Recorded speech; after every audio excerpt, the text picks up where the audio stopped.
Guys, if you don't know now, you know.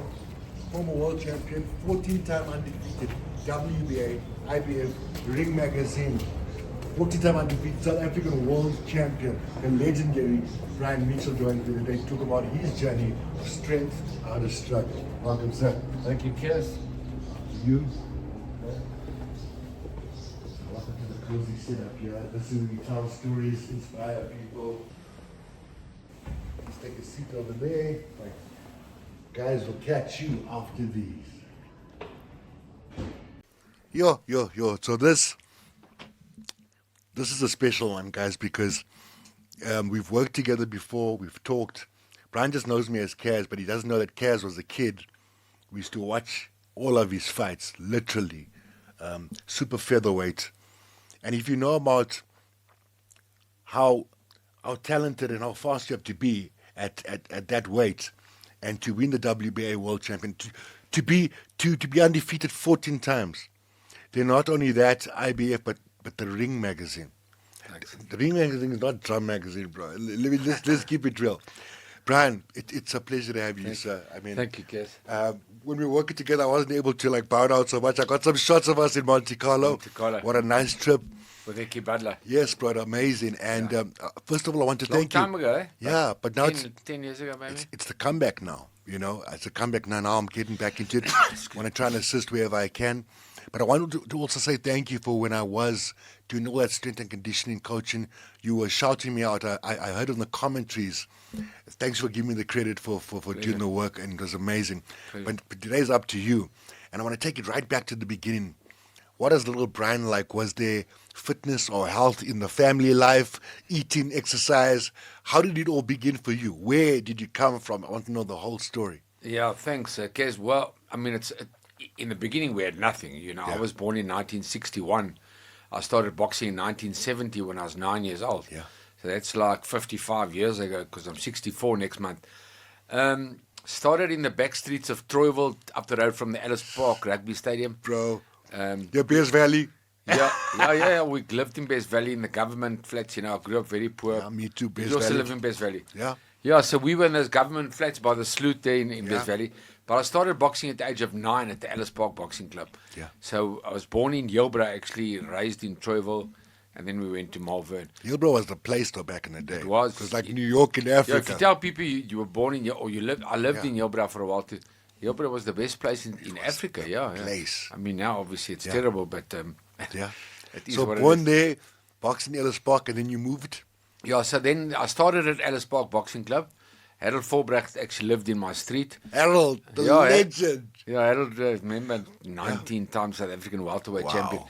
And then he used to hold my hand and walk me as a 9-year-old. He was like 14 years old. What? He was my senior at the Ellis Park Club. That's where I started. Then my mom moved to Malvern. Mom and dad got divorced. I'm an only child. Yeah. Mom and dad moved to... How old were you when that happened, the divorce happened? I was 5 years old. So I was very young when my mom and dad got... But you so, surely there's still some memories of there, because my dad died when I was 5. And I'm like, I hang on to a few memories that I just won't let go of. Yeah. Because life changed from there. Yes. What do you remember about that moment? Well, you know, my dad was always my hero. So my dad is Brian Mitchell. He's the original Brian Mitchell. And he named me Brian Mitchell. My eldest son, who's nearly 40, is also Brian Mitchell. But I always knew my dad was South African bantamweight champion. 1962, when I was a year old, he became bantamweight champion. So my dad became a champion when I was still when my mom and dad were still married. And then I was very young when they got divorced. I went to Middelburg Primary. Okay. But I knew of my dad. My dad stayed my hero for the rest of my life. And I did know him personally, even though my mom and dad were divorced. How often would you see him after the split? So the funny thing is my dad lived in Malvern as well. Oh. And he had a shebeen in Malvern. And my mom used to tell me, don't go near that place. And you know what? It was my dad. Your dad's your dad. Yeah. And it's my late mom and my late dad. And I would walk to my dad's place about 2 kilometers away. My dad would give me a 20 rand or a 50 rand those days, which was a lot of money. And I wouldn't even tell my mom that I went to see my dad. So, but I was already close to my dad. Yeah. And he was always my hero. I always wanted to be a champion like my dad. Yeah. And became a world champion, as you know. So let's talk about the first time you stepped into a boxing gym at 9 years old. Was it your dad that made you want to go there in the first place? Because he was a boxer himself. Yeah, I think when I got to 9 years old, and in our family there was no golf clubs, there was no cricket bats, there was. I didn't really know much about other sports, soccer, rugby, because I was at Jeppy Prep Primary. We actually played soccer at school. I wasn't a bad soccer player, funny enough, and I wasn't a bad rugby player at school. I'm a Jeppy boy. Yeah. I was good at sport. I was good at cross country running, and running fitted in with boxing, as you would know. Of course, you got to do the miles. You got to be a good runner to be a good boxer. So I always was a good runner, fortunately, and I loved running. And as a 9-year-old was the first time I put on gloves. I wanted to because I had nothing else I knew. Yeah. I knew Brian Mitchell was a South African champion, my dad, and I just knew nothing. And I said to my mom, I want to box. My mom didn't want me to box, by the way. Yeah. Because I'm sure. I'm an only child. I was 9 years old. She didn't want the only little boy getting punched in the face. And that's what I wanted to do desperately. And I nagged my mother until she said, well, then, okay, flip and go to the boxing club. And the rest is history. We moved then to Malvern when I was about 12. Yeah. And I had a long amateur career at the Malvern club. That's where I won most of my titles. Do you remember your first fight? My first fight, I lost my first fight, funny enough, as an amateur at the Cotters Low Boxing Club. Yeah. And then we got a rematch at Ellis Park, and I beat the same guy. So Discipline. You came back. I came back. Yeah. Mentally, I always wanted to win. I had that mentality, and I always trained hard. Even from a little boy, it was always my commitment to boxing. I think it was a gift, the fact that you loved running, because a lot of boxers don't like running. They've got to do the work. And I always say a boxer's got to do his own road work. Yeah. You can't. The road work's got to be done, and it's a singular type of thing. It's massive. And you know when you're prepared for the fight or not. You know when you've done enough. How many amateur fights? I had 110 amateur fights. I had a lot of amateur fights, and I won 100 of them. Nice. So the 10 I lost, my mom thought I won. But I had a good amateur career. And funny enough, I don't rate myself as an amateur. I thought I was okay. I thought more like B division. When I got to the big SA title fights and the big fights against the Springboks in the amateurs, I would lose. But I got to the finals normally. Yeah. Some of them I thought I'd won. I thought I'd got bad decisions. There was a lot of favoritism in amateur. Yeah. Depends which club you come from. I was one of the poor clubs in Malvern. Yeah. So I think I got robbed a lot in amateurs, but I did have a 90% winning record. Yes. And it was my mission to make it as a professional. Yeah. When I became a man, which was 18 years old, I said to myself, that's it. Yeah. I socialized a bit with alcohol and friends from about 12 years old, because I grew up with alcohol in my house. And we all grew up in the we grew up rough and tough, bro. Like I said, my dad had a shebeen. But so I tasted alcohol at the age of 12, and up until 18. When I got to 18, I said to myself, that's it. You're going to be a professional boxer. Yeah. You don't touch. I never had a sip of alcohol ever in my professional career, ever. Wow. Not even a sip of champagne after winning a world title. So at the age of 18, I said, that's it. You give everything to boxing. And it obviously paid off. A lot of people talk about balance in life, but a lot of winners talk about there is no balance in if you want to be the best, especially in sport, because the hours you got to put in, it's the discipline, the people around you, everything affects. And whoever is with you, be it your partner, your family, got to understand. Yes. It's a different lifestyle. Everything surrounds that. Yeah. The training 2 to 3 times a day, the sleep, the eating, the road work. You've got to put in the hard work all the time. So I'll explain to you. We'll get to starting when I was 9 years old. But when I became a pro, all my mates were going to the RB Hotel in Kensington, the Jeppy boys, and that's when you start socializing with alcohol and meeting women and all that. Being 18, 19, and I had a girlfriend, Kathy Mitchell, my first wife, the mother of my kids. And that's it. I said, I'm not going to pubs. I'm not socializing. I'm not going to clubs. I'm not. But in a way, you were lucky that you met your partner. I was lucky at that point, so that could keep you on the straight and narrow. Yes, but I think she also realized that this was a guy that had a mission in life. I wanted to make it in life. I was ambitious, and that was. I decided I wanted to be a champion boxer, and I wanted to make money from boxing. And at a young age, I had my own car, I had my own townhouse. My friends had nothing. They were all still hanging out in the pubs. Let's talk about that, turning professional. the team? Who were the promoters in place? Who was your management? Because it takes a team to make things work. Yes. Who was your coach? It's all teamwork, you know. You got to give credit to your managers, your trainers, your promoters. Yeah. So Willie Tawea was my first trainer.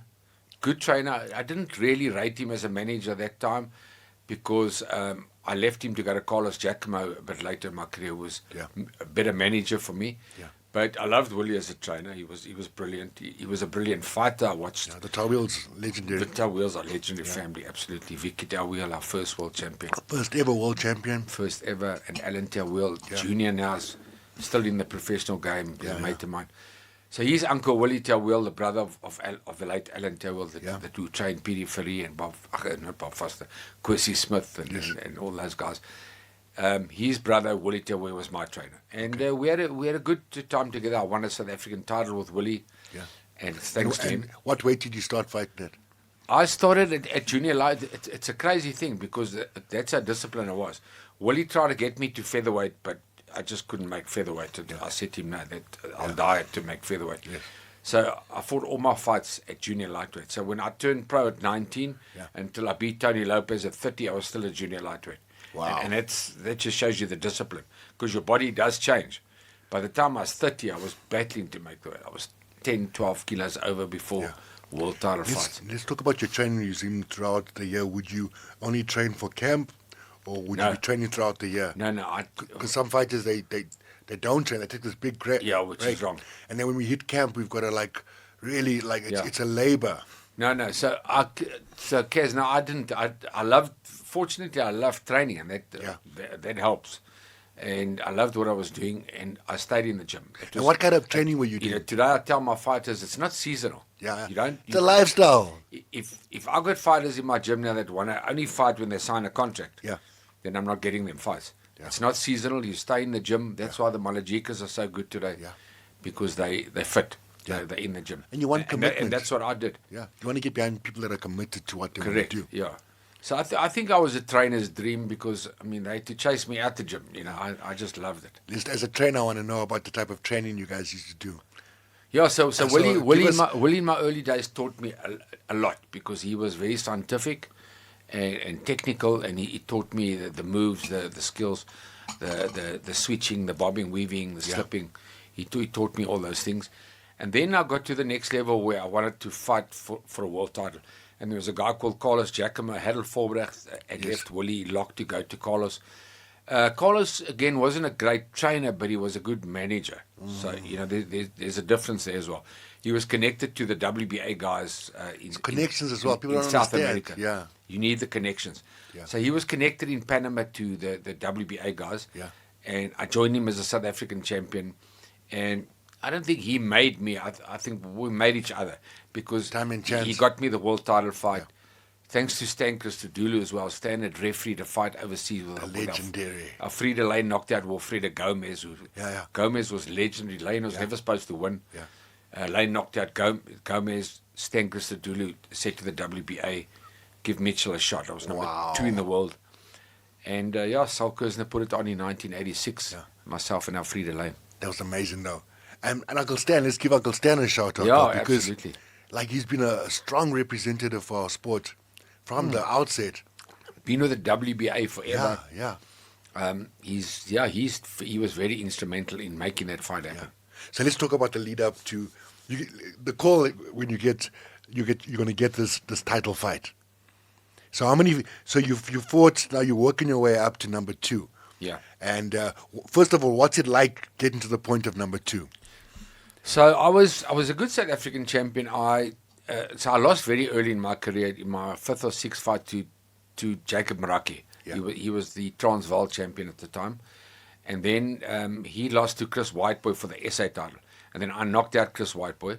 So then I beat the man that beat the man. And I beat the man that beat the man. Yeah, so now I'm the SA champion.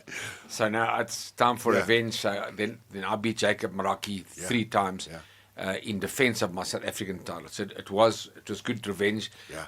Unfortunately, Jacob Maraki passed away now after our 4th fight. So he was a massive part of my career, massive.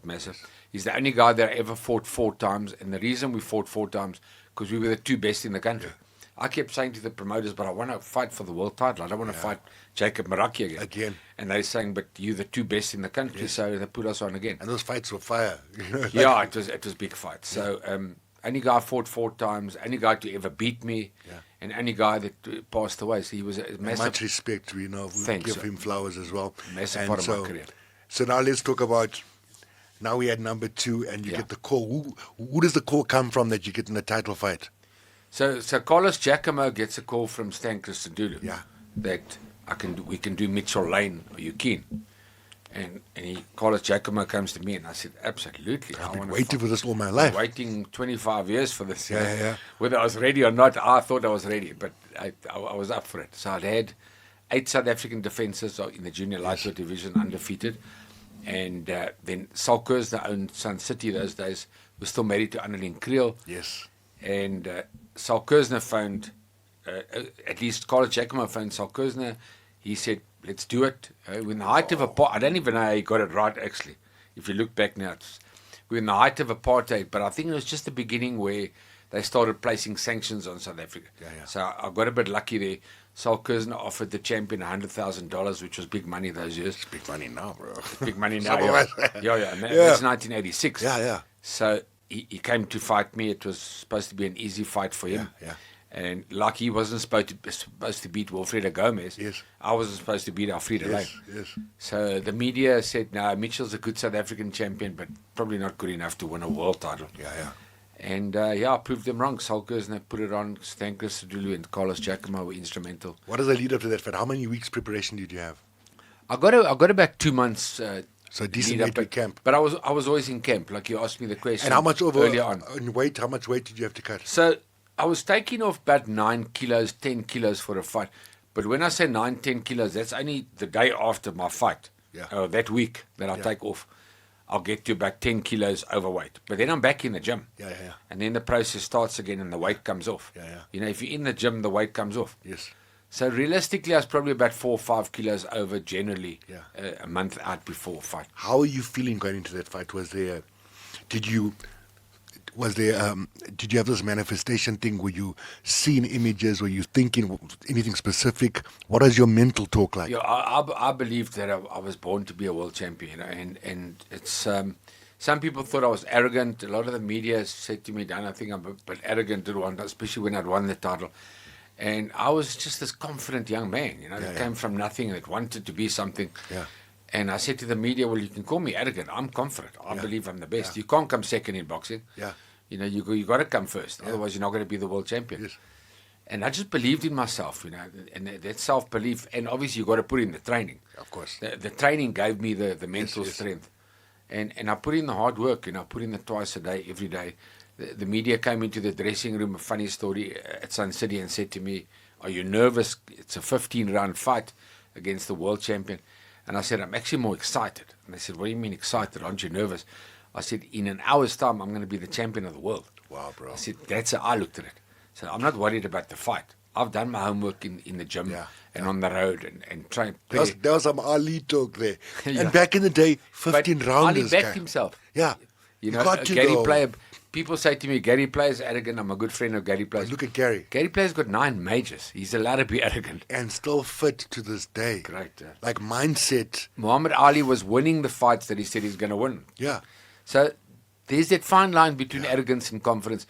You have to be confident in life, generally. Yes. So if it borders on arrogance, so what? Who were your favorite fighters growing up, besides your dad? So my dad was my hero. Arnold Taylor was a family friend. He was our second world champion ever. I remember he fought Romeo Naya in that great fight in 1973. Won the went up and down the fight, got knocked down, won the bantamweight title. Victor Galendis was one of my heroes that came at you and fought Piri Fari. But my all-time favorite would be Sugar Ray Robinson. Favorite.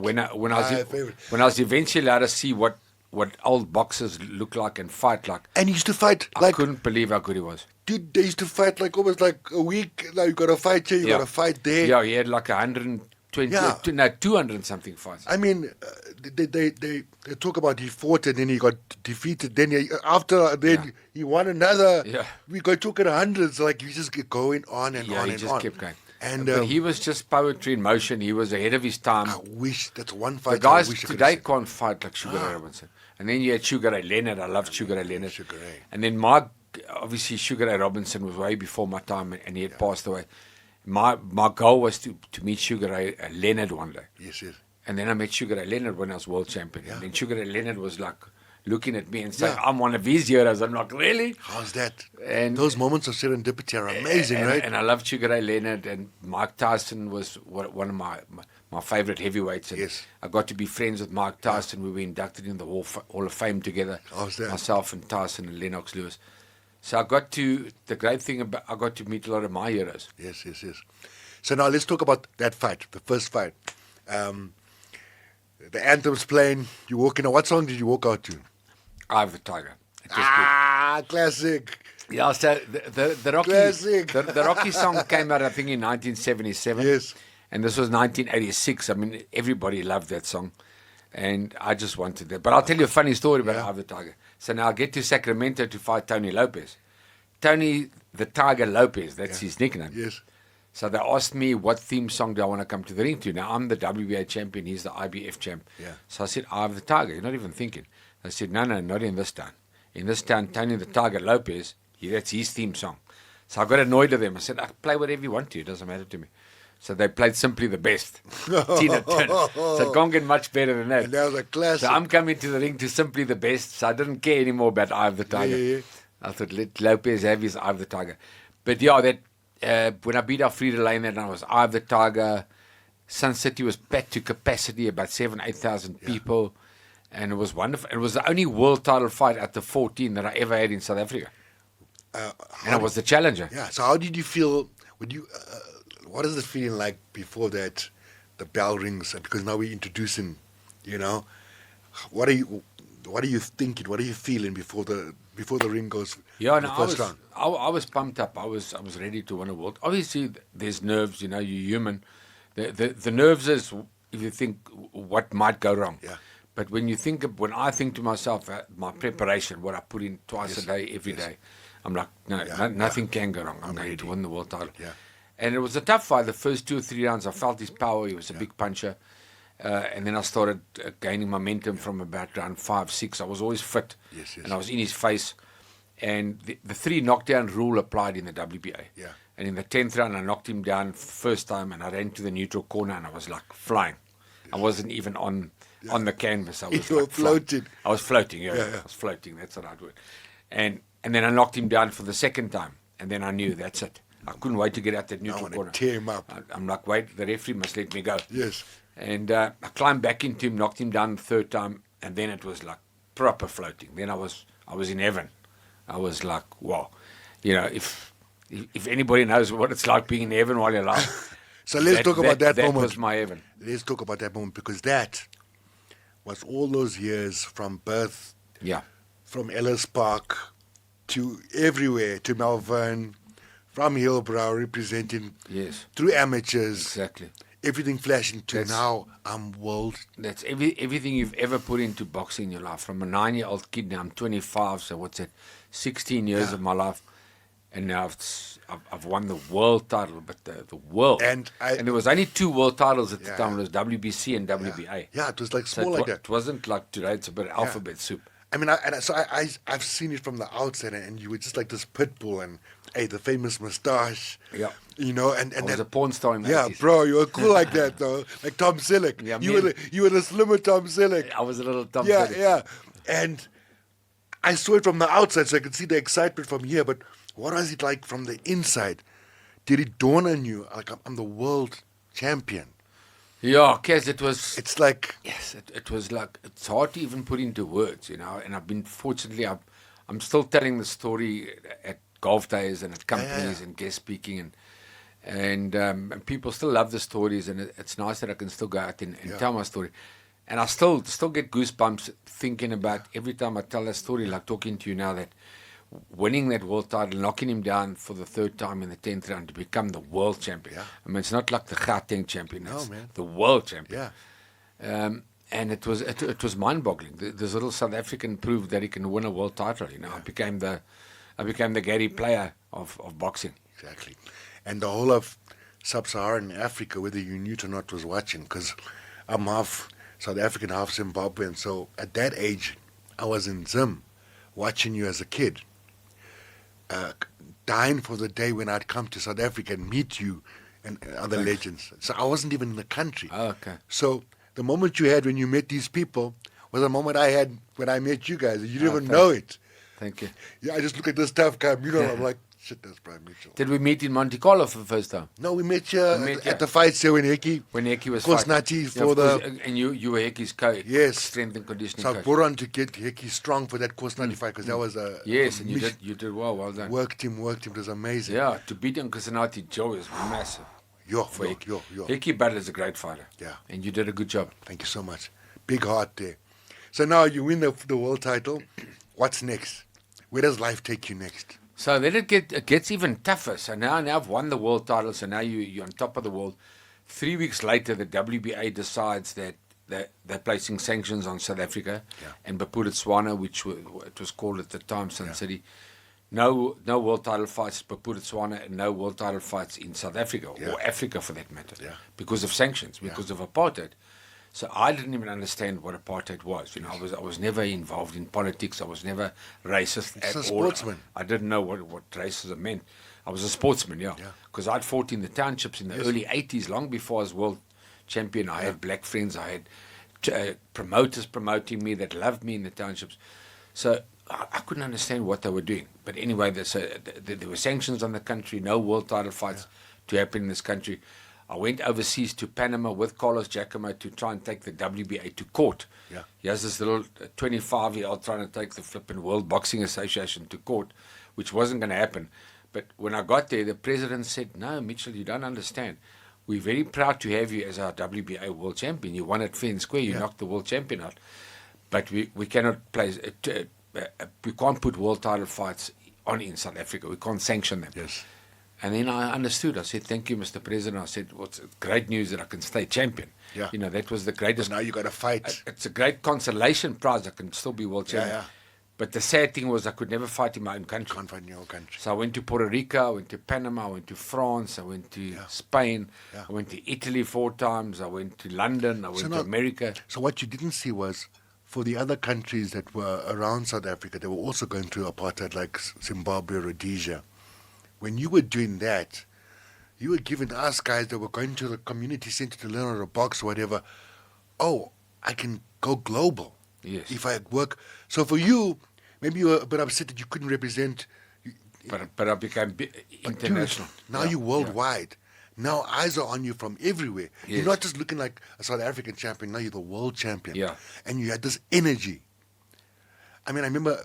Yeah, well, now if I look at my life now, which we can't go back in life, it's it happened for a reason. I mean, that's how I got into the International Boxing Hall of Fame. Yeah. I don't think if I was having my fights in South Africa, I would have been in the Hall of Fame. Exactly. I think they would have chosen an American over me, maybe. Yeah. So I think that just cemented my place in the Hall of Fame. And South Africa appreciates that I actually represented, and I came back to South Africa. Yeah. You know, I immigrated twice because I lived there in America because I had to be based somewhere. Where did you stay? I lived in San Diego. And what is it like living there in the lifestyle? Look, America is a first world. It's a great country, you know. Everything is bigger and better than South Africa, except the people. I love the people of South Africa. And I still do. You know, I didn't enjoy the American people. I love the country, and my kids were born there, but I'm South African through and through. Yeah. And I always came back to this country, so they could never keep me away.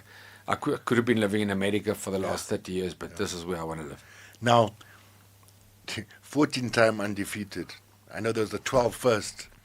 Let's talk about that run. I mean, because just to be undefeated. Thanks.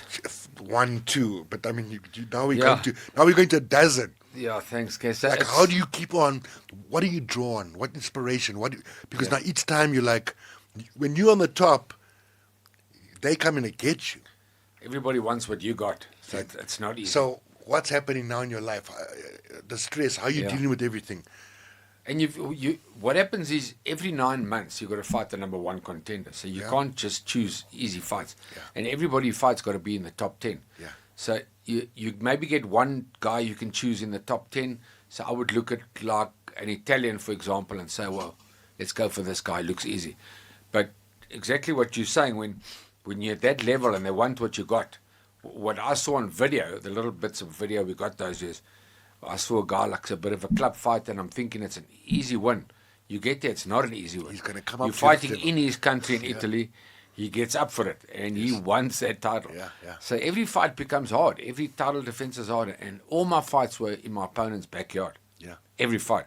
So nobody in the audience is shouting for me. Yeah, yeah. I've got my corner, and that's it. Yes. 5, 6 people in the corner, and my family, maybe at ringside, when I could afford to take them there.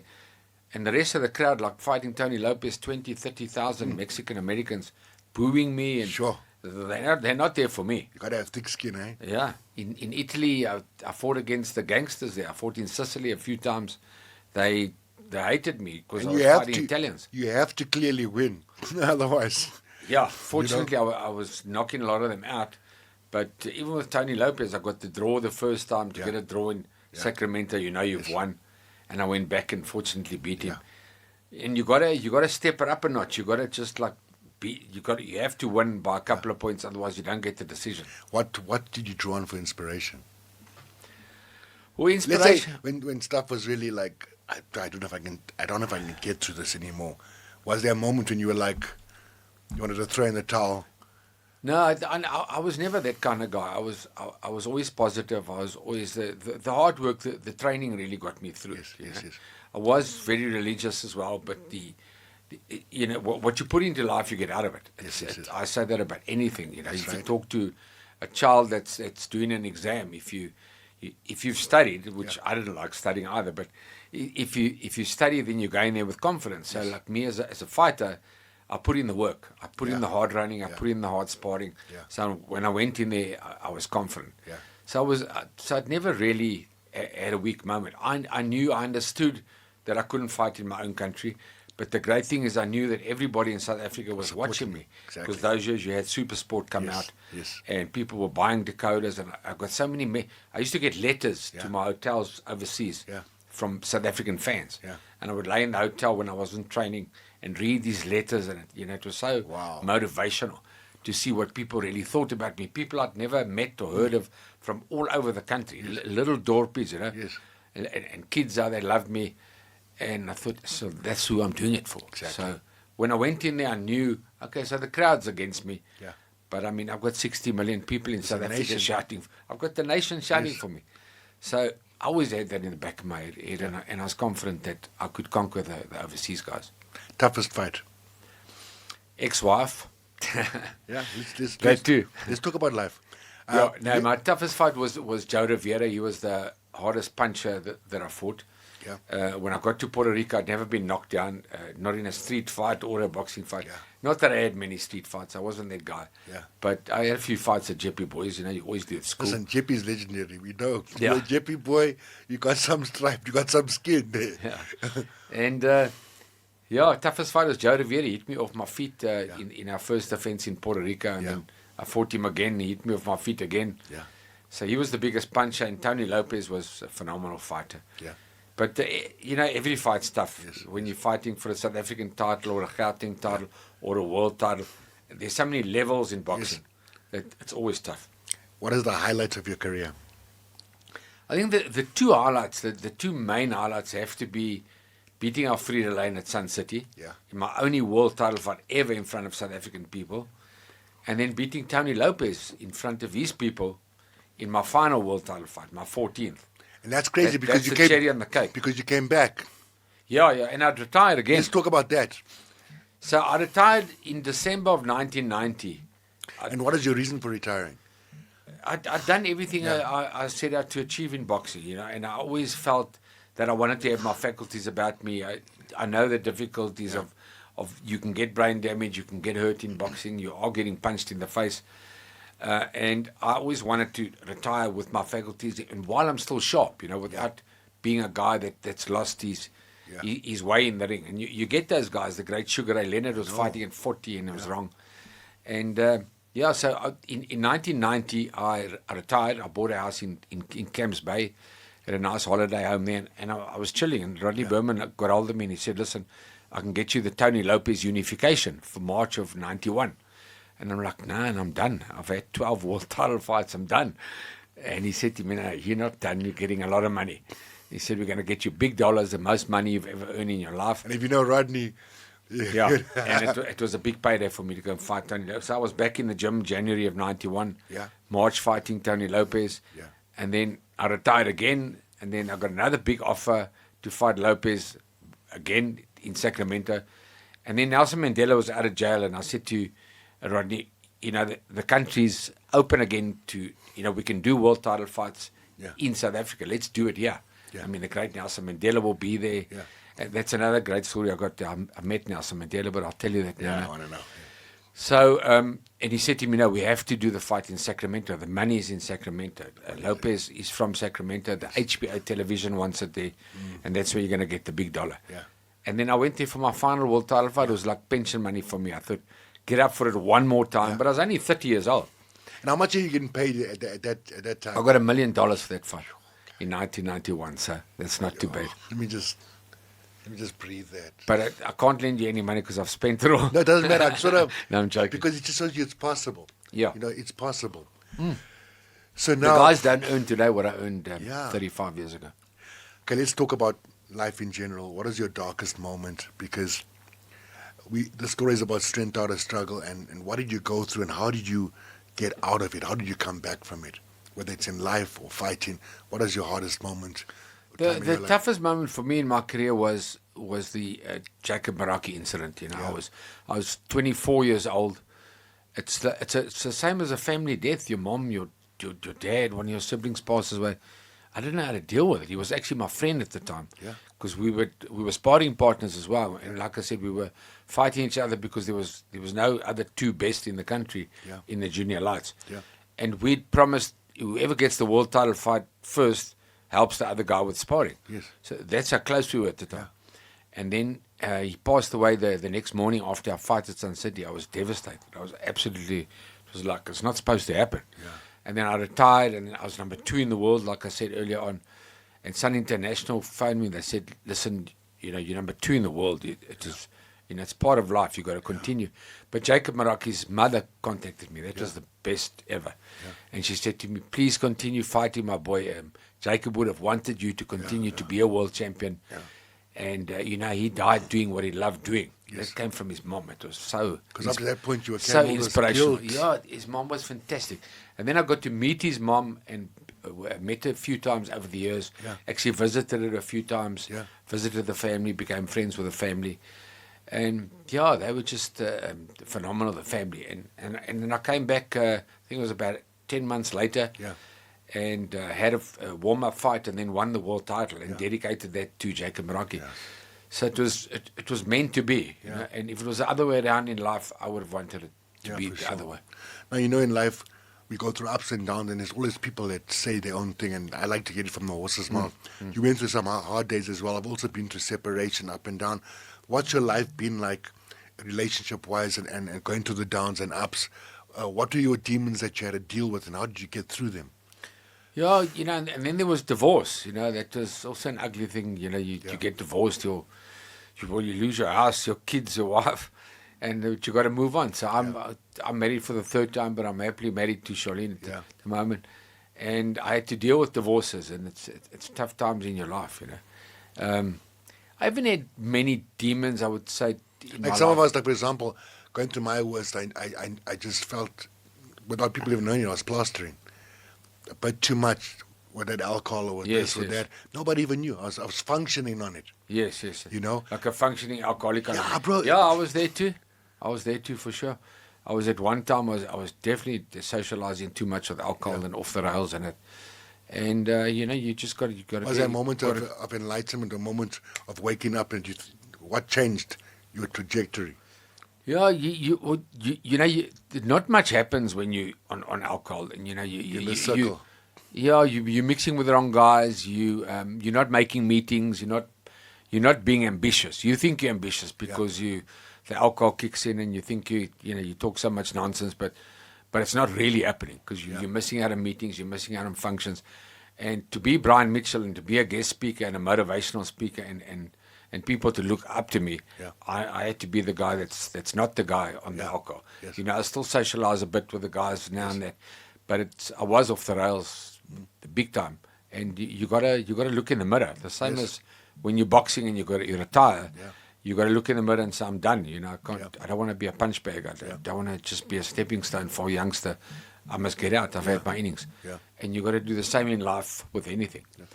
After the fight came, you got into broadcasting. You went back and you were still in the boxing game, still working with Rodney on shows. Yes. That's where we met. And so natural for you to get on the mic. And Thanks. like even when we were doing weigh-ins before shows, you're like so natural, which has also inspired me to be myself. Thanks. Like, because you can be all super presenter, but even though when you would talk to everyone, you just speak like yourself. Yeah, I think so. I'm quite lucky. I think if I didn't make it in boxing, I possibly could even made it as a comedian. Because No, but it's although your a comedian's job is I've got that sense of humor where I'm a joker kind of guy, and I'm fortunate that I'm okay with the mic. Like we're chatting now. You're good at the mic. Some people just have it. I'm fortunate after boxing I could transcend into a commentator, and I'm still commentating for Super Sport, and still working with Golden Gloves with helping them. Now you also now helping younger fighters.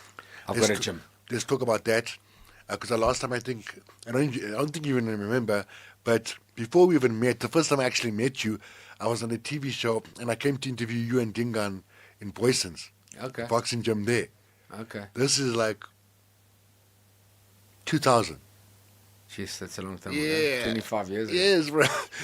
I used to have a thin mustache. I used to have the game show on TV, Big Bucks Bonanza. So Okay. I had the Zorro on. I had to leave that Zorro look behind Yeah. so that I could be authentic. So you didn't even know that we No. met before. Yeah. So that's 2000. Okay, so Yeah. you've been in the game a long time. Yeah.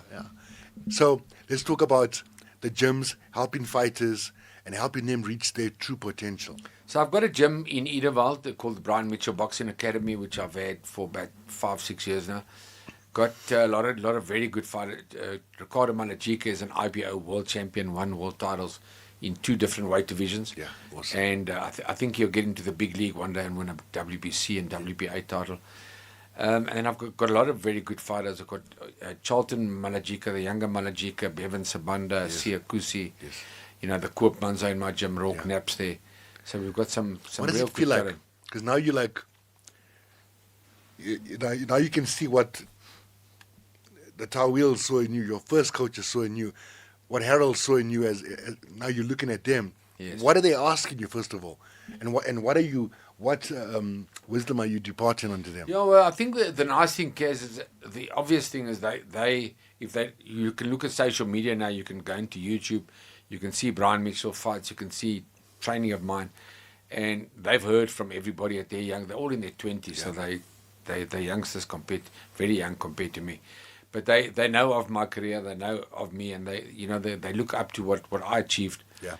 And they know what I expect. It's like we spoke about off air earlier on. Yeah. That it's the commitment. You got to be good in not just boxing, any sport, business, In life. in life. What you put in it, you get out of it. You've got to work hard. Yeah. Even people with money in business today, they didn't get it because they just got it. Yes. They've worked hard. Yes. They say that luck is when preparation meets opportunity. Yeah. It's the commitment. It's what you put into life, you get out of it. So it's the same now with my fighters. That's what I expect from them: the dedication, the discipline, the determination to make it in life. Yes. And like I say, if you're not in the gym permanently and you only want to come when there's a fight, then I'm not going to get you fights really. You want to back those that back themselves. Yeah, you got to stay in the gym. It's a permanent thing. It's not a seasonal sport. Yes. As a father, how has it been as a father? Sometimes sins of the father come along, and you almost waking up as your children are growing. Stuff that's coming through that's not even you, it's from your parents, and you've got to autocorrect. And we're always learning. How's it been for a father, and what lessons are you teaching your kids from your experience? Yeah, I've loved being a father. I mean, my son's 38 already. My older son Brian, and my other son Nathan's 36. My daughter's 34 from Kathy, my first wife, my childhood sweetheart. And then I've got a 24-year-old son, Damon, that lives in America from my second wife. Yeah. I've loved being a father because I had 4 kids and I'm an only child. Yes. So I think I missed out on that. But if you don't know, you don't know. Yeah. So I didn't know what it's like to have a brother and sister. I'm close to a lot of my cousins. So I grew up as an only child, but now with me having my own 4 kids, it's been great. Yeah, and I think they grew up a bit spoiled because Daddy made money and I grew up with no money. So my sons had a few amateur fights, but didn't go pro. They didn't need it, but I was fine with that, because you got to want it. Yeah. And if your kids don't want to do what you did, then leave it. If you look at I'm looking at Andre Agassi and his wife, that are superstar tennis players. Their son plays baseball. I mean, how mad's that? All individuals. He doesn't want to play tennis. Yeah. So, but to answer your question, I'm a proud father of 4 children. Yes, 3 boys and a girl. Let's talk about memorable moments, meeting people that inspired you. Like you talked about meeting Nelson, Gary Player. I want to know what it was like in that moment. Yeah. Because I've had some moments as well, meeting people that I've looked up to, just so people can get a glimpse into that moment. Yeah. So the really big moment was in 1994 when Nelson Mandela became president of South Africa. I always knew of him and knew about him. And kind of I started following politics a bit when they jumped on me when I was going overseas. Of course. Then I was like, okay, who's Nelson Mandela? You need to know what's going on. Yeah. And why is there sanctions on the country? Started finding out the different way. And then I knew what a great man he was, and he became president of South Africa. And then he wanted to meet me. Now, it doesn't get bigger than that. Because he was a boxer. Because he was a boxer and a boxing fan. Yeah. So he flew me down to the Tainus in Cape Town to meet me. Yeah. Gave me his book, signed his book to me. I gave him my autobiography. So that was a massive moment. If Nelson Mandela wants to meet you, I mean, who else can? Hello, Brian. Yeah, hello. How are you? How are you, Mr. Mitchell? So it was fantastic meeting Nelson Mandela, and then meeting Sugar Ray Leonard, like I said, and being inducted with Lennox Lewis into the Hall of Fame. And then 2 years later, I was at the induction at the Hall of Fame. I was a guest now as a Hall of Famer when they inducted Mike Tyson. I went to his, so Mike Tyson and I became friends. And the list just goes on. I met Sylvester Stallone because I was a world champion boxer. I've played golf with Gary Player. I'm friends with Gary Player. All the Springbok rugby players, I'm mates with them, Was there any pearl of wisdom passed on? Let me ask, mention a few guys and what stands out in your mind, whether it's a thing they said or whatever. So, Gary Player, a thing that he said or any sort of words of wisdom that he shared with you that you remember? Gary Player is the kind of guy that's in the gym every day. You spoke about it earlier. I can see you still in the gym. I was in the gym this morning. I'm not in there every day, but I'm going quite often at the Virgin in my area. And it's important to stay healthy, healthy body, healthy mind. And that's what Gary Player believes in. Yeah. Gary Player's 90, by the way, in November.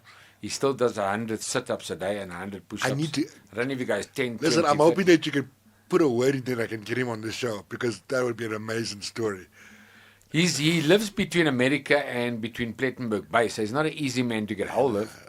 But you never know. I'm sure if he's around, you'll get him on. That need to be told, just to get to the Gary right Player is people. a great guy to interview. And I think, he's definitely South Africa's ultimate sportsman, because he's been through every decade. I'm happy to be second to Gary Player or in the top 5 or wherever you want to put me. But Gary Player is my hero. Yeah. Sylvester Stallone, what sticks out from that moment? Sylvester Stallone, well, what was great about Sylvester Stallone? So they inducted him into the Hall of Fame, but not as a boxer, obviously, for what he's done for boxing as a movie actor. And when he went up and he spoke very well. He said, he got paid millions of dollars to get made up with cuts. Yes. And he said, these guys we were sitting behind him there on the podium. He said, these guys did it the real way. They really got cut, Yeah.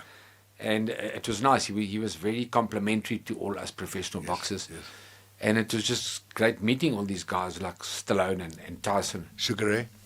I love Sugar Ray Leonard. What is it like? What stands out from that moment? So Ray Leonard, to me, is his boxing style suits his personality. And his smile. He's exactly the same outside the ring as in the ring. Yes. In the ring he had that beautiful footwork and speed and that. And outside the ring he's got this big personality. Yeah. Great guy. And even Mike Tyson's a fantastic guy. Lennox Lewis and I are good mates now. We Golden Gloves are actually working with Lennox Lewis, so he's one of our partners actually. Yes. And what a great guy. I Yeah. mean, and I've been fortunate to meet all these top guys in the world. Now, you still got another 100 years to go. If I'm in your life, we're going to get you to the gym more often. What are So your... you mean I'll get to 164? Guy, let's go for it.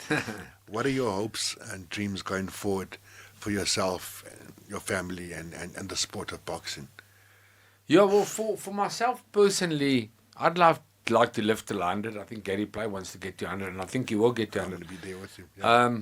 I'm 64 next month on the 30th of August, and I would like to live as old as I can, but obviously with health. You know, Yes. a lot of people don't want to go past 70 or 80. I'd like to kill 70 or 80 and yeah. still be fit and still If be in you're the... healthy, you can. Yeah, you can, yeah. So I think I'm still pretty healthy. I know I'm still pretty healthy at my age now. Yeah. And still loving life. I've got world champions in my gym, and Yes. I want to see more and more world champions come out the gym. And I'm still very passionate about boxing. I love the sport. Yeah. I'm in my boxing gym 3 times a week, working with the guys, giving them advice. Yeah. My wife Charlene also helps run my gym, so we are a good tag team with the boxing. And Rodney Berman's our promoter, Golden Gloves. Yeah. And I want to be in boxing until I die. Yes. So hopefully that's in 16 years' time. Or how many? So, yeah. 67, 30, 36 years 6 years time. time. Not 16. Okay, I got that wrong. 36 years time. Before we go, I'd like to ask my guests what the definition of a fit life is to you. Fit life, guys, is well, I can see you very fit as well. So I try and get to the Virgin Gym I live in Bassonia. So we've got a very fancy gym there in Klipprivie Road. I love the gym. It's so clean and smart, and it's got everything really. Yeah. And it's full. It's busy. I mean, it's pumping. There's energy there. I like to stay in the gym. I like to, and now at my age, just run a little 3Ks on the treadmill. Yeah. Do a bit of weights. I love ab exercises. Yes. Just to stay fit, you know. Yeah. And I guest speak at golf days. That's one of my big sideline businesses. I go out there, I sell memorabilia, I raise millions of rands for charity every year. Yes. And I pay myself. I make good money out of it as well. So you say fit life is just consistency in fitness, mental, social. Fit life, yeah. Fit life, keep your healthy body, healthy mind for sure. Yes. Keep your body healthy and your mind should stay healthy. Any kids that are out there watching you right now, what words of wisdom could you share with them? What that impression that someone like Gary Player and these legends left with you. What were the last words? Yeah, I think the last words which you live by obviously is 3 Ds: dedication, discipline, and determination. Yes. So I've got a big fancy picture of myself on the wall at my gym with the WBA belt, and it says dedication, discipline, and determination. Awesome. So if you walk into my gym, any youngster out there that wants to make it in life, commit yourself, and you can be the world champion. You can be the king. Yes. Brian Mitchell, I just want to thank you for joining us. This has been such a pleasure, sir. And guys, if you haven't seen any of his fights because you're too young, go on YouTube right now. WBA, IBF, Ring Magazine, 14-time undefeated world champion. Took South Africa international, Africa international. Giving him his flowers today. May you see many, many more years of success, sir. Thanks, Kaz. And I must compliment you, Kaz Abrams, as a brilliant host. And Thank you, sir. I mean, your questions are unbelievable. You don't even have a piece of paper in your hand. No, because... So we've done an hour talking, and it all came just from memory. The thing is this, remember, I only interview what I want to, and when I'm talking to you, I want to know these things. So Yes. I also feel like if it's authentic, if I'm asking the authentic. questions that really mean something to me, then someone out there is wanting those same questions. No, your questions were brilliant. So Thank you, well sir. done, Kaz. Hopefully we can work together on the screen again, and there's too many more. God bless you. Man. Awesome. Thanks for your time. Thank you, sir.